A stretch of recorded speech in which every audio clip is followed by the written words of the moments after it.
Republican presidential candidate Donald Trump attended a campaign event in Pennsylvania Monday night, a route where farmers and manufacturers expressed their concerns about the farming industry.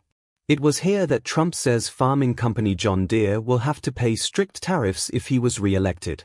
They said it could not happen here, not to this company, not to this brand, not to the green and yellow machine that has stood for over 185 years as a symbol of American strength. But on May 30, 2025, John Deere began doing what no one wanted to believe was possible, shutting down production plants, jobs in the heart of the United States.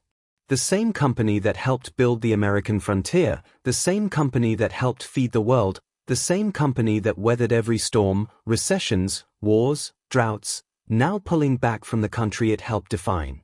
The layoffs have already begun, 600 jobs gone, plants in Iowa, Illinois, and more on the line. And the response from the White House: a threat, a tariff, a showdown. Before we continue, hit that like button to help us beat the YouTube algorithm and to show your support. It started quietly: a disappointing earnings report, a note to investors, a press release no one outside the industry expected would shake the foundations of American manufacturing. Deere's sales were down 18% in the second quarter. Forecasts for the rest of the year were worse. Farmers were not buying. Dealerships were reporting cancelled orders. Inventory was growing. And the people who made the machines, who assembled the iron, torqued the bolts, calibrated the GPS systems, were told to clock out indefinitely. That same week, John Deere confirmed plans to move its small loader production to a facility in Mexico.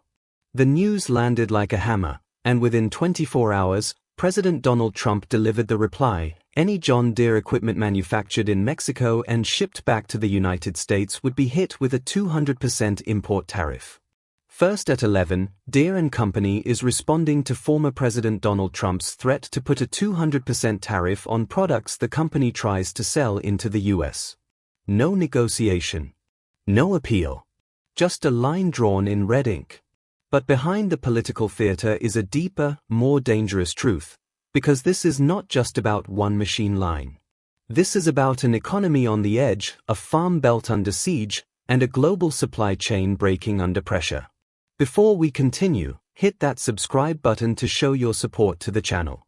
Across the Midwest, the signs are everywhere. In Ottumwa, Iowa, welders reporting for calls that never come. In East Moline, Illinois, line supervisors are quietly prepping for deeper furloughs. In Kansas, managers at major dealerships say sales of new equipment have dropped by more than 40% in just 3 months. And what is taking their place? Used machines, 5, 10, even 15 years old, now the hottest commodity on the lot.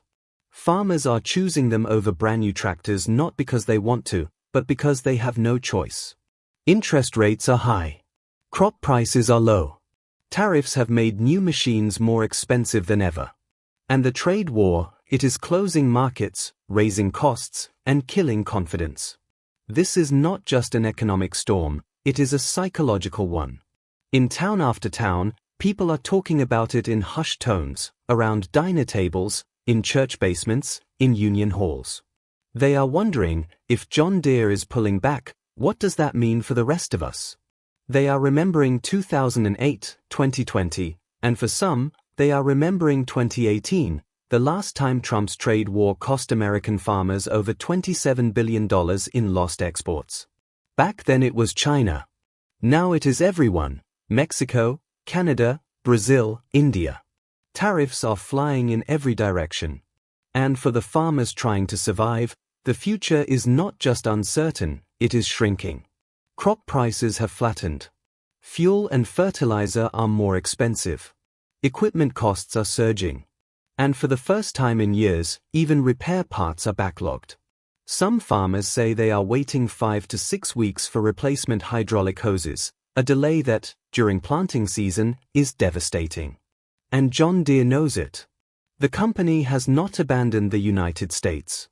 In fact, it has committed to a $20 billion investment in its U.S. operations over the next decade. Gentlemen, and I'm thrilled to announce today that Deere will be investing at least $20 billion over a very short period of time into the United States, and they may go double or even somewhat more than double that amount of money.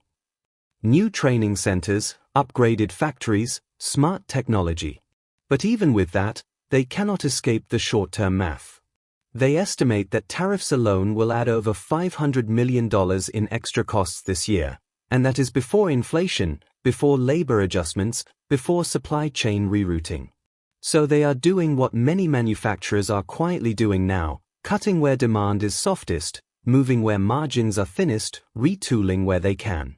And the public, they are watching it happen in real time.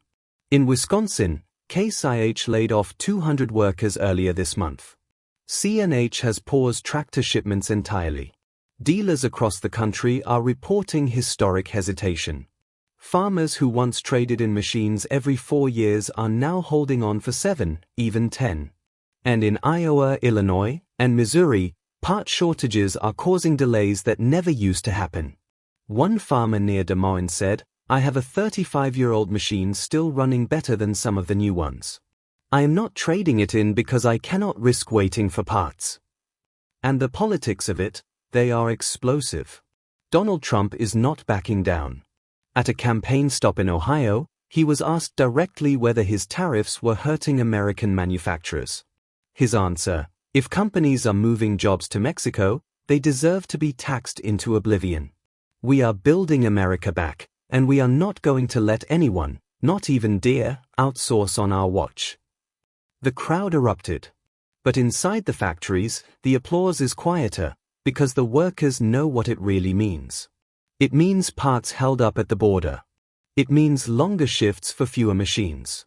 It means pressure from both ends, from management trying to cut costs and from politicians trying to score points. And for some workers, the hardest part is the feeling of betrayal. Not from the company, from the system. A system that once said, "Buy American," and meant it. A system that once said, "Support manufacturing," and followed through. A system that now seems more interested in headlines than solutions. Because even as Trump threatens Deere with tariffs, his own policies have made it harder for the company to stay competitive. He cut electric vehicle subsidies, even for AG equipment. He escalated steel and aluminum duties.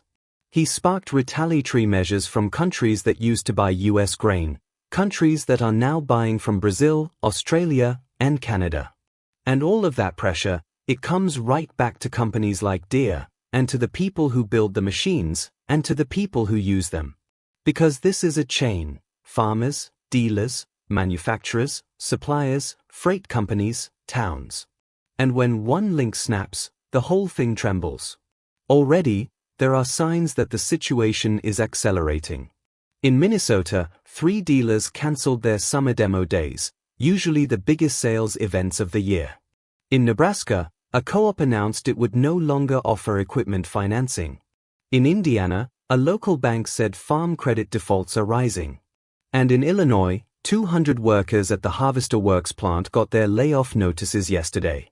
New this afternoon on The Current at 4:30, Deere & Company has informed workers at John Deere Harvester Works in East Moline that about 225 workers will be placed on indefinite layoff, quietly, by email.